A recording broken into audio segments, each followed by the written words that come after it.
Coming up on Double Take Sports Top 5 Good Minutes with the Watts Brothers. Coming up on the show, we are going to have Week 8 scores and stats for you, analysis, our opinions on the game, and more. We will have that for you coming up next.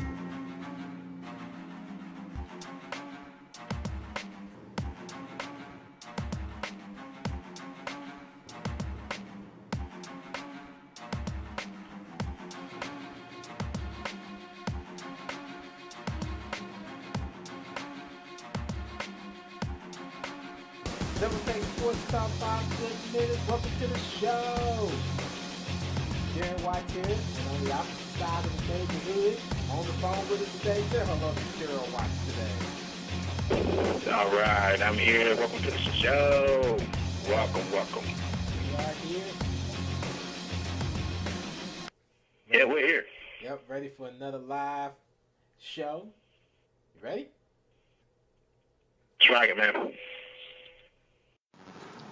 All right, we're going to kickstart off these stats and analysis with from continuation of Week 8 in London, England, at Wembley Stadium with the Redskins and the Bengals. That game finished in a tie, 27-all. With that being said, Andy Dalton, he finished 27 for 42, 284 yards, 1 touchdown, and 1 pick, with a rating of 81.8. Kirk Cousins finished with 38 for 56, 458 yards, 2 touchdowns, and also a pick, with a 97.2 rating. Robert Kelly finished 21 attempts for 87 yards and a touchdown. Jeremy Hill finished with 20 attempts, 76 yards, and a touchdown. And Giovanni Bernard, 11 for 52, also with a touchdown.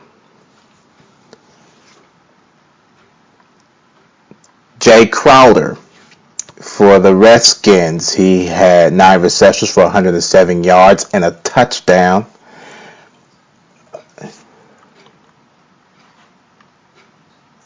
And Jordan Reed, he finished with 9 receptions also for 99 yards and a touchdown.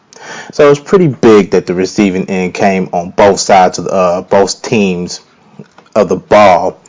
Vernon Davis also finished 5 receptions for 93 yards, but he didn't finish with no touchdowns. Deshaun Jackson didn't do too much because he got hurt. 3 receptions for 48 yards.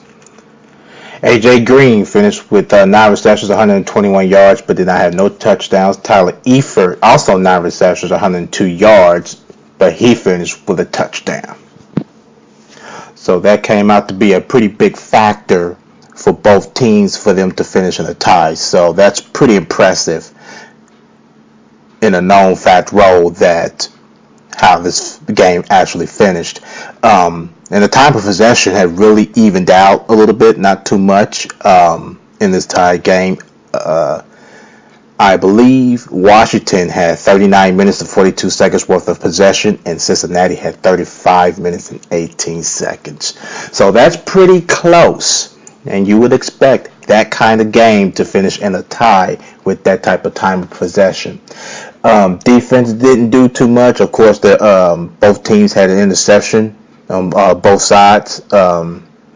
So that's pretty interesting on how that finished off in the game in a tie. So not very happy about it, but I'll take it. Moving on to the next one. The Chiefs and the Colts.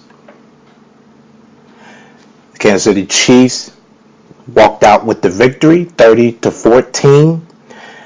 Alex Smith, he finished 9 for 19, 127 yards, and a touchdown. So he came in and out once and twice with a concussion protocol. Got cleared the first time they came back in and continued the game, but then leaving again with the same issue, a concussion. But Nick Foles played the pivotal factor of this game. He finished with 16 of 22, 223 yards, and 2 touchdowns. and neither of these quarterbacks, Alex Smith nor Nick Foles, threw a pick. Andrew Luck, 19 for 35, 210 yards, 2 touchdowns, and a pick, and he finished with his 79.5 rating. Not much from the ground game. The highest was the 60 yards, and that was by Andrew Luck. He had 9 carries for 60 yards. Frank Gore had 9 carries for 37 yards. It's kind of disappointing if you had to have Andrew Luck lead that in rushing. It's very disappointing when you have a dominant force of Frank Gore. That's kind of an issue if you look at it, in my opinion. But for the Kansas City side, we have, I think it's Shaqandrick West, 14 carries for 52 yards. He didn't have no touchdowns. Neither of the ground game had a touchdown this game at all either. So, of course, like I said, the highest was 60 yards. And that was by Andrew Luck. And I wanted to go back to the Washington and Cincinnati game. It was a fact I wanted to put out there. With the Redskins and Bengals finishing in the 27-27 tie, that was the first ever overtime game played in London and finished in London. The third of 3 2016 International Series games in the United Kingdom was played in front of a sellout crowd of 84,488 fans at Wembley Stadium. That tie marks the second consecutive week there has been a tie, of course, which was Seattle and Arizona in week 7. And it is the first time there has been ties in back-to-back weeks since 1997, which was weeks 12 and 13. In week 12 and 97, Baltimore and Philadelphia tied at 10-10. And then the following week at week 13, the Giants and the Redskins again, of course, tied 7-7. And with Kirk Cousins' performance of 458 passing yards, that was the most ever in the International Series game. He has 15 career games with at least 300 yards passing, tying Pro Football Hall of Famer Sonny Jurgensen for the most in franchise history. And also in the fourth quarter, Cousins threw a 33-yard touchdown pass to wide receiver Jamison Crowder. It marked the 100th touchdown scored in London in the 17th overall game in the NFL International Series. I have forgot to put that out there for the Redskins and Bengals. That's part of the analysis. Forgive me for that. But it always is me. It's me. That's what I do. Forget things. All right. Moving on to the Raiders and the Buccaneers game. The Raiders pulled out that win in overtime, 30-24. Derek Carr finished 40 for 59, 513 yards, 4 touchdowns, and no picks with a rating of 117.4. Jameis Winston finished 16 for 32, 180 yards, and 2 touchdowns, no picks. The running game didn't do too much here either. The highest was 69 yards, and that was ran by Jacquizz Rodgers, 19 carries to 69 yards, but he did finish with a touchdown. Latavius Murray had 11 carries for 48 yards, no touchdown for Oakland to lead their rushing. Not much on the defensive side. Neither quarterbacks threw an interception, so this is pretty interesting. Amari Cooper for the Raiders, he had a touchdown on 173 yards with 12 receptions. Michael Crabtree had 8 receptions for 108 yards, which is very interesting because on the other side, Adam Humphries only had 58 yards on 3 receptions, and Mike Evans had 4 receptions on 50 yards. So that's very interesting on how Oakland pulled off that win in overtime, considering the fact that you would have a time of possession like that with Raiders of 44 minutes and 12 seconds and the Buccaneers with 29 minutes and 3 seconds. This was supposed to be, in my personal opinion, a blowout game. But things happen for a reason. This is the NFL. Anything is possible. So, with that being said, with Derek Carr, with his performance of 513 yards, 4 touchdowns, no picks in that victory at Tampa Bay, he completed a 41-yard touchdown pass to Seth Roberts with a minute and 45 remaining in overtime for the game-winning score. Ooh, that looked like that was ready to go right into another tie. Wow. Derek Carr is the third quarterback in the NFL history to pass for at least 500 yards and 4 touchdowns without an interception in a single game, joining Pro Football Hall of Famer Y.A. Title October 28, 1962, when he accomplished that, and Big Ben Roethlisberger October 26, 2014, when he accomplished that. Moving on now to one of the most, in my personal opinion, disappointing game I've ever had to see in my life. Didn't watch it, but the Seattle Seahawks and the New Orleans Saints. Saints pulled out that win 25-20. Russell Wilson 22 for 34, 253 yards, no touchdowns, and a pick. And Drew Brees 27 for 35, 265 yards, and 1 touchdown, no picks. You really can't say too much for this game. Christine Michael had 10 carries for 40 yards. Tim Hightower had 26 carries for 102 yards, but he didn't get no touchdowns. That's still pretty dang on impressive. CJ Precisely, I think it is. If that is mispronounced, please forgive me. 4 receptions, 80 yards, no touchdowns. Jermaine Kearse had 4 receptions for 57 yards, no touchdowns. Brandon Cooks had 4 receptions for 44 yards and a touchdown for New Orleans, and that was the only touchdown being thrown. Period. No rushing touchdowns. Well, actually, yes. Drew Brees. Did forget about that.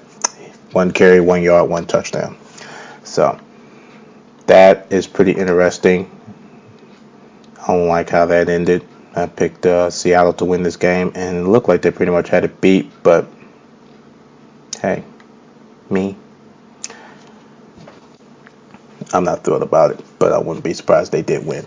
But the Saints quarterback, of course, Drew Brees, he completed the 27th for 35 passes, 77%, for 265 yards and 1 touchdown. No interceptions in the Saints' 25-20 win over Seattle. This extends his NFL streak with his 58th consecutive home game with at least 1 touchdown pass. So congratulations to Drew Brees on that accomplishment thus far. Keep up the good work. I'm very impressed with you, with a team that has struggled badly on defense. I am very impressed.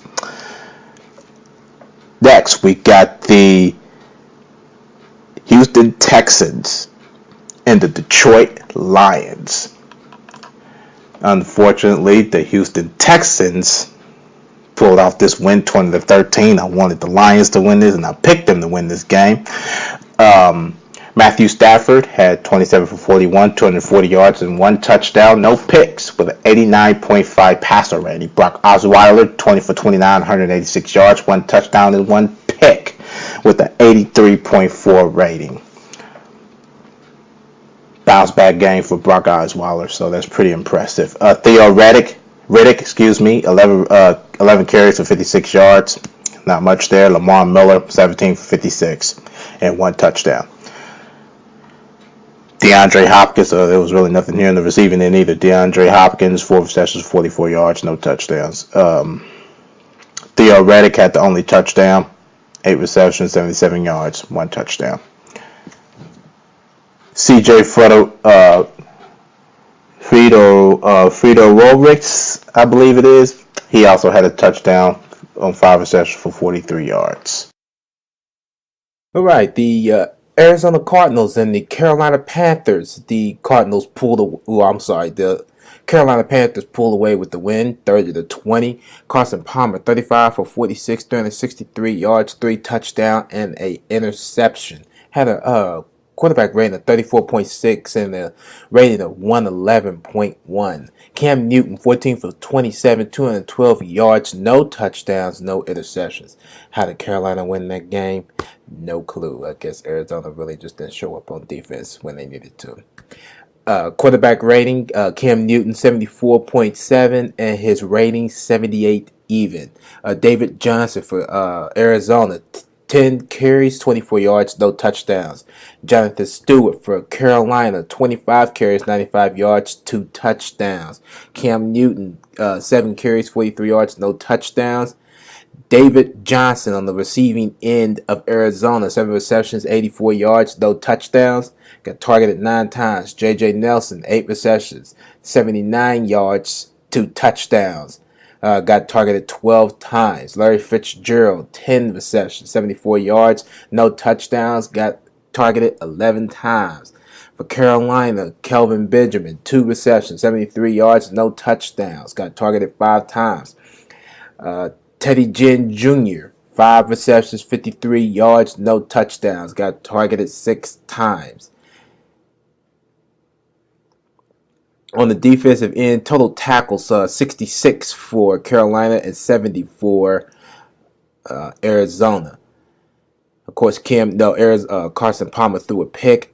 Arizona has no picks on their end. Cam Newton threw no picks. Next game, New England Patriots and the Buffalo Bills. The New England Patriots pulled away to improve their record to 7-1, 41-25 over the Buffalo Bills. Tom Brady, 22 for 33, 315 yards, 4 touchdowns, no picks.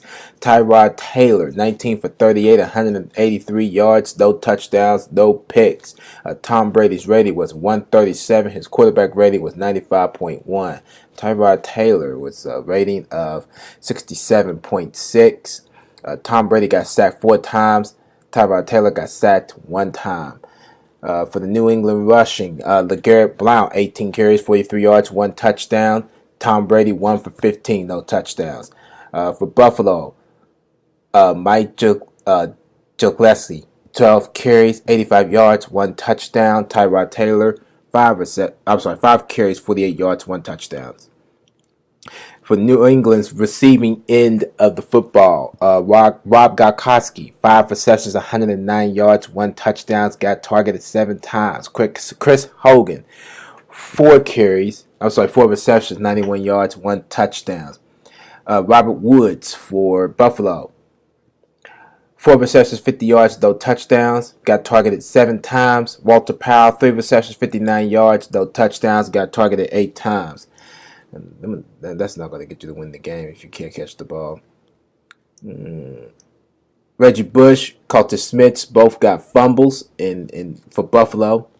And I don't think New England recovered any, but they did force a fumble. Matthew Slater. Buffalo got a total tackles of 67, and New England got total tackles of 59. Next game, New York Jets, Cleveland Browns. The New York Jets pulled away with the win, 31-28. New York improved to 3-5, while the Cleveland Browns is 0-8.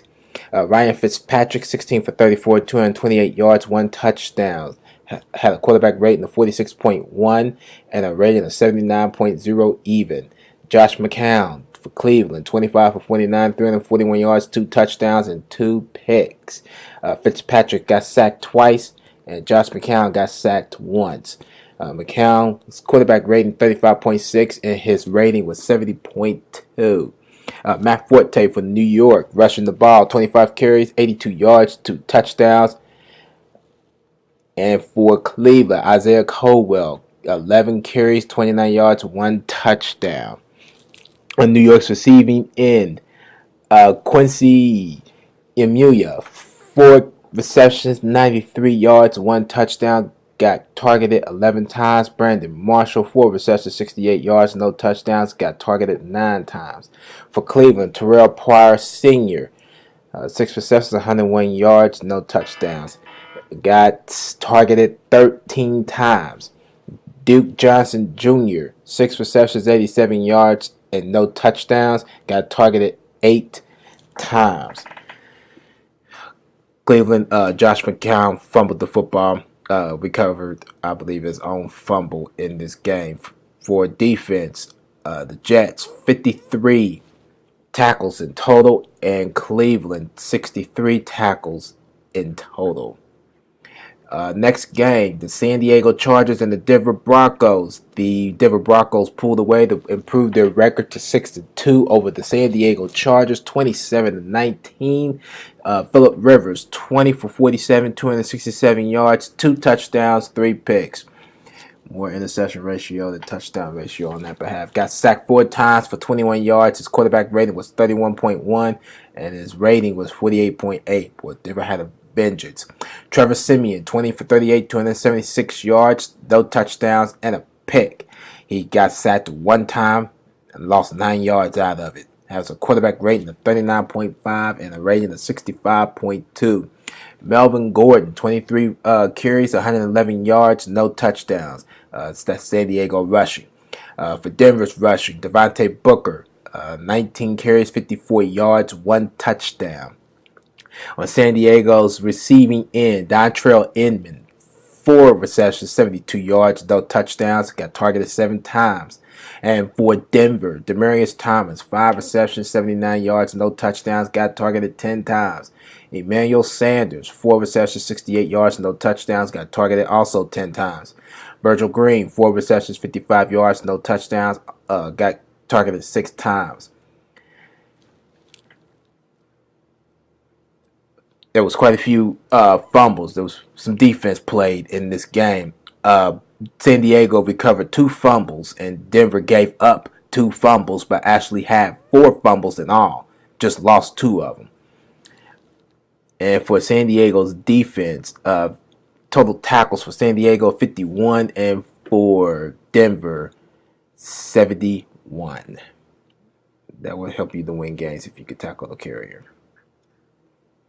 Next game, the Green Bay Packers and the Atlanta Falcons. The Atlanta Falcons pulled away with the 1-point win to improve their record to 5-3, 33-32 over Green Bay. Aaron Rodgers, 28 for 38, 246 yards, 4 touchdowns, no picks. Got sacked 3 times for 23 yards. Has a quarterback rate of 89.5 and a rating of 125.5. Matt Ryan, 28 for 35. Well, that's very similar. 288 yards, 3 touchdowns, no picks. Got sacked twice for 11 yards. Quarterback rating of 84.6, and his rating was 129.9. For rushing, Green Bay's Aaron Rodgers was the man on that end with 6 carries, 60 yards, no touchdowns. Of course, they have no running backs, so they have to kind of mix it up a little bit there. And for Atlanta, Teron Ward, 6 carries, 46 yards, no touchdowns. For Green Bay's receiving end, Jordy Nelson, 4 receptions, 94 yards, 1 touchdown. Got targeted 9 times. Devontae Adams, 12 receptions, 74 yards, no touchdowns. And he got targeted 14 times. For Atlanta's receiving end, Mohamed Sanu, 9 receptions, 84 yards, 1 touchdown. Got targeted 10 times. Taylor Gabriel, 3 receptions, 68 yards, and 1 touchdown. Got targeted 3 times. I don't know if I said it. Mohamed Sanu did also get a touchdown. I don't know if I ever said it or not. And then on the behalf there was Green Bay had a fumble. Atlanta had no fumbles. And for defense, Green Bay had 54 tackles in all, and the Atlanta Falcons had 52 tackles in all. All right, next game, the Philadelphia Eagles and the Dallas Cowboys. The Dallas Cowboys pulled out the win, 29-23, to improve their record to 6-1 and to also still remain first in the NFC East. Actually, one of the more surprising teams for me. Carson Wentz, 32 for 43, 202 yards, 1 touchdown, no interceptions, got sacked 3 times for 8 yards, had a quarterback rating of 49 even, and a rating of 91.4. Dakota Prescott, 19 for 39, 287 yards, 2 touchdowns, and a pick. Got sacked twice for 14 yards, got a quarterback rating of 69 even, and a rating of 79.8. Darren Sproles, 15 carries, 86 yards, no touchdowns.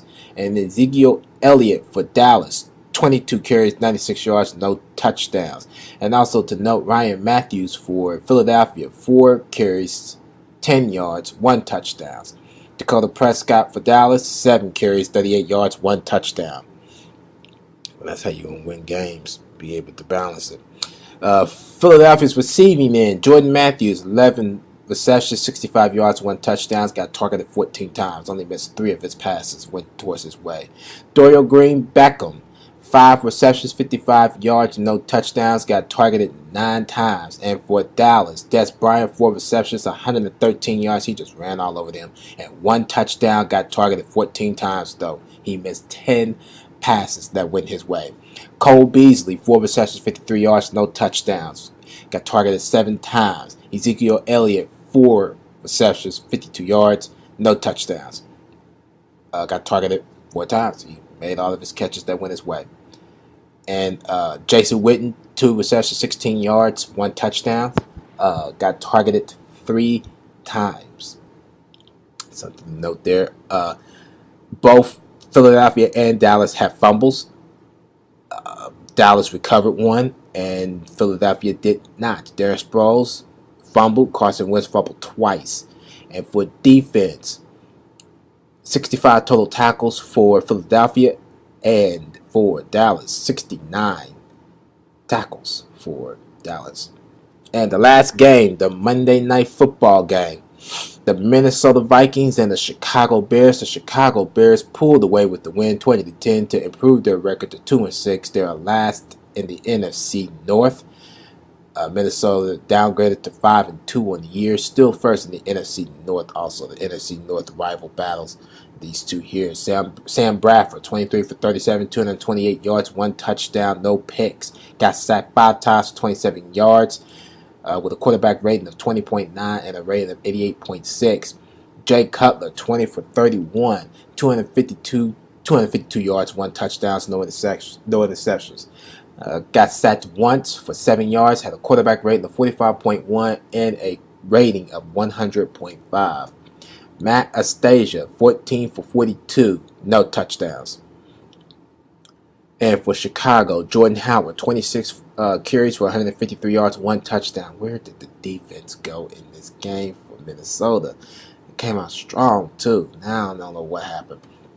Minnesota receiving, Diggs, 8 receptions, 76 yards, 1 touchdown, got targeted 13 times. And for Chicago, Zach Miller, 7 receptions, 88 yards, no touchdowns, got targeted 10 times. Sam Bradford and Cordelio Patterson fumbled the football for each, but recovered their own fumbles. Chicago did not get any fumbles in this game. And for the defense, the Minnesota Vikings has a total tackles of 58, and for Chicago has a total of 56 total tackles. That is your Week 8 scores. New England Patriots quarterback Tom Brady passed for 315 yards and 4 touchdowns in the Patriots' 41-25 win at Buffalo. Brady has 26 career wins against the Buffalo Bills, tying Pro Football Hall of Famer Brett Favre, 26 versus Detroit, for the most victories against a single opponent in NFL history. The victory also marked Brady's 48th career win in October, the most in the month in NFL history. Brady has 25 career games with at least 4 touchdown passes, the third most in NFL history behind Peyton Manning 35 and Drew Brees 29. Falcons quarterback Matt Ryan, who passed for 288 yards and 3 touchdowns, threw the game-winning 11-yard touchdown pass to wide receiver Mohamed Sanu with 31 seconds remaining in the Falcons' 33-32 win over Green Bay. It marked the 3rd time in Ryan's career that he threw the game-winning touchdown pass in the final 2 minutes of the 4th quarter. Green Bay's quarterback Aaron Rodgers threw 4 touchdown passes, his 18th career game with at least 4 touchdown passes. Rodgers surpassed Pro Football Hall of Famer Johnny Unitas, 17 for the 6th most games with at least 4 touchdown passes in NFL history. New York Jets running back Matt Forte rushed for 2 touchdowns in the Jets' 31-28 win at Cleveland. Forte now has 51 career rushing touchdowns. He is one of only 4 players in NFL history with at least 50 rushing touchdowns, 51, 500 receptions, 507, and 20 receiving touchdowns, 20, joining Pro Football Hall of Famers Marcus Allen and Marshall Faulk and Herschel Walker. The Carolina Panthers defeated the Arizona Cardinals 30-20 in a rematch of last season's NFC Championship game. The Panthers, who defeated Arizona 49-15 in the 2015 NFC Championship game, January 24th, 2016, are the first team since 2003 to win both a championship game and the rematch the following season by 10 points each. The Tampa Bay Buccaneers defeated the Philadelphia Eagles 27-10 in the 2002 NFC Championship game, which was held January 19, 2003, and then 17-0 in the 2003 regular season game, September 8, 2003. Okay, week 8. What stood out to you in week 8? Oh man, I'm just gonna go flat out with this one. The one thing that really stood out to me was the Oakland Raiders. Pulling out their road win against the Tampa Bay Buccaneers. They are 5-0 on the road. Impressive piece of work. And man, it's starting to make you think of the 80s 49ers, them being the road warriors at the time. Yes. Winning 18 straight road games? Something like that. A record probably never beaten. It's possible to get to that point. It's possible. It's possible. The Raiders are... Oh, no, man, this is impressive. Yeah, Oakland Raiders, they are looking good under Jack Del Rio. I'm very impressed with how Jack Del Rio turned that team around real quickly. He didn't waste no time doing that either. Absolutely, Darren. Absolutely. He absolutely wasted no time in that. What stood out for me in week 8 was the Chicago Bears win against the Minnesota Vikings. The 5-2 Vikings. They won by 10. They allowed Chicago allowed Minnesota to only have just 10 points on their offensive end off of Sam Bradford's one touchdown. Neither team threw a pick, but Minnesota got to Sam Bradford 5 times and lost 27 yards of that. Not to include having a total of, I believe, 56 tackles overall in that game. I am impressed that Chicago came back and bounced back under Jay Cutler.